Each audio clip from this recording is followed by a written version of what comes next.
చెప్పండి అన్న, ఏంది అసలు వీఆర్ఏలకు సంబంధించి చాలా రోజుల నుంచి ధర్నా చేస్తూ ఉన్నారు, ప్రభుత్వం పట్టించుకోవట్లేదని అంటా ఉన్నారు. మీరు ఒక విద్యార్థి సంఘ నాయకుడిగా ఇక్కడికి రావడం జరిగింది, ఏం చెప్తారు? ఈ వీఆర్ఏల న్యాయబద్ధమైన డిమాండ్కు గౌరవశ్రీ మందకృష్ణ మాదిగ గారి ఆర్గనైజేషన్గా ఎంఆర్పిఎస్ తరపున పూర్తి మద్దతును తెలియజేస్తూ ఉన్నాం. మద్దతునే కాదు, వీఆర్ఏల న్యాయబద్ధమైన ఈ పోరాటంలో ఎంఆర్పిఎస్గా మేమంతా కూడా మాదిగ స్టూడెంట్ ఫెడరేషన్గా మేమంతా కూడా భాగస్వామ్యం అవుతాం. ఎందుకంటే గతంలో అసెంబ్లీలో గత ముఖ్యమంత్రి కేసీఆర్ గారు హామీ ఇస్తూ వీఆర్ఏలకు న్యాయం చేస్తాం, వీఆర్ఏలకు ఉద్యోగాలు కల్పిస్తామని చెప్పి జూనియర్ అసిస్టెంట్లుగా, రికార్డ్ అసిస్టెంట్లుగా వివిధ రకాలుగా 16,000 పైచులకు మందికి ఉద్యోగాలు కల్పించిండు. కానీ 3,797 మందికి మాత్రము ఉద్యోగాలను ఆపడం జరిగింది. దానికి కారణం ఏంటంటే వాళ్ళ తల్లిదండ్రులకు 61 సంవత్సరాల వయసు పైబడిన వాళ్ళు అని చెప్పి ఆపారు. కానీ తరతరాలుగా అతి తక్కువ జీతాలకు ఒక మల్టిపుల్ పనులు నిర్వహించినటువంటి వాళ్ళు వీఆర్ఏలు. వాళ్ళ నోటికాడి ముద్దను వాళ్లకు కల్పించాల్సినటువంటి ఉద్యోగాలు ఆపడం అనేది ఈ పాలకులకు సరైనది కాదు. కనుకనే ఇవాళ ప్రజా సంఘాలుగా అందరూ కూడా మా పూర్తి మద్దతును వీఆర్ఏ కుటుంబాలకు తెలియజేస్తున్నాము. తక్షణమే వాళ్ళకు ఉద్యోగ ఉత్తర్వులు ఇవ్వాలని చెప్పి మేము డిమాండ్ చేస్తూ ఉన్నాం.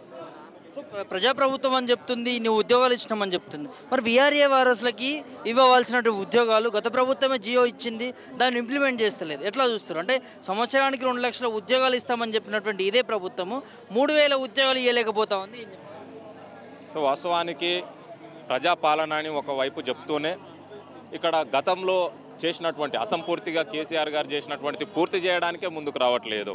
ఇప్పుడు 81 జీవో 85 జీవో అనేది ఇప్పటిది కాదు, 2023కు సంబంధించింది. వాళ్ళకు జీతాలు కూడా అతి తక్కువ జీతాలు, వాళ్ళు చేసే సేవ మాత్రం అతి ఎక్కువది.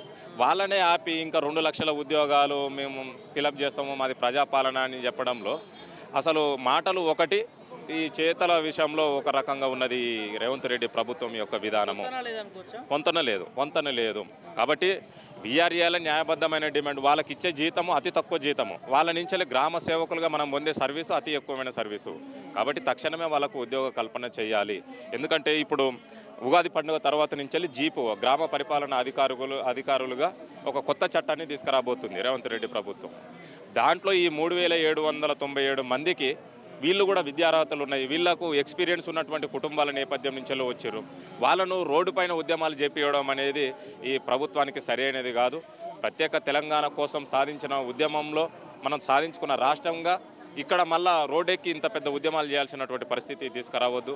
ఈ యొక్క వీఆర్ఏల ఉద్యమంలో అన్ని కులాల వాళ్ళు ఉన్నారు, పేద వర్గాల వాళ్ళు ఉన్నారు, అన్ని మతాల వాళ్ళు ఉన్నారు, అందరూ ప్రజలు ఉన్నారు. వీళ్ళ నుంచి అందే సేవ ఎక్కువ కాబట్టి తక్షణమే వీళ్ళందరికీ ఉద్యోగ ఉత్తర్వులు ఇవ్వాలని చెప్పి డిమాండ్ చేస్తాం. చాలా సమస్యలు ఇలా రాష్ట్రంలో చూస్తూ ఉన్నాం. ఇక్కడ వీఆర్ఏలు అయితే ఇంతకుముందు మనం చూస్తూ ఉన్నాం, ధర్నాలు చేసుకుంటూ వస్తూ ఉన్నాం. ప్రభుత్వం ఎందుకు పట్టించుకోవట్లేదు, ఏముండొచ్చు? అదే ఇప్పుడు అంటే పేద వర్గాల పైన వీళ్లకు ఉద్యోగాలు ఇవ్వడానికి కానీ, లేకపోతే స్కాలర్షిప్ రియంబర్స్మెంట్ ఇవ్వడంలో కానీ ఈ పేద వర్గాల పైన ఒక చిన్న చూపు విధానమే తప్ప ఇంకొకటి కాదు. ఇప్పుడు ఇందులో చూడండి 90% పైచిలకు అందరూ కూడా ఈ ఎస్సీ ఎస్టీ బీసీ వర్గాలకు సంబంధించిన వాళ్ళు బడుగు బలహీన వర్గాలకు మాత్రమే ఉంటారు.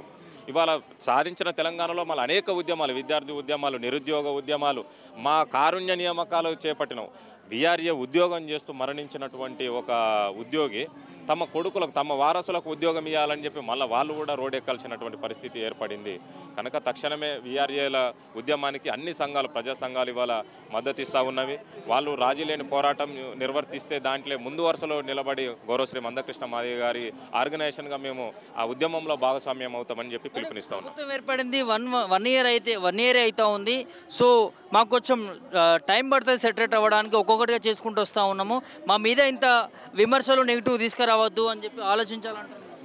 ఇప్పటికీ వాళ్ళు చేయబట్టి ఇప్పుడు వాస్తవానికి 18 నెలల సమయం అవుతున్నది దాదాపుగా ఈ ప్రభుత్వం ఏర్పడి. ఇన్ని రోజులుగా ప్రభుత్వం ఏర్పడి కూడా వీళ్ళు వీఆర్ఏలకు ఉద్యోగం ఇవ్వడానికి వాళ్ళు ఇంకా కాలయాపన చేయాల్సినటువంటి అవసరం లేదు.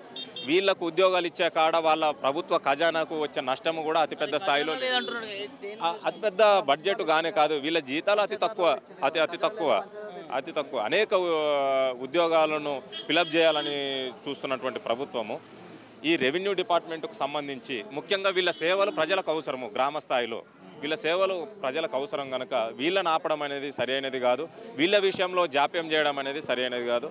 తక్షణమే ఉద్యోగ కల్పన చేయాలని చెప్పి మేము డిమాండ్ చేస్తూ ఉన్నాం. Thank you.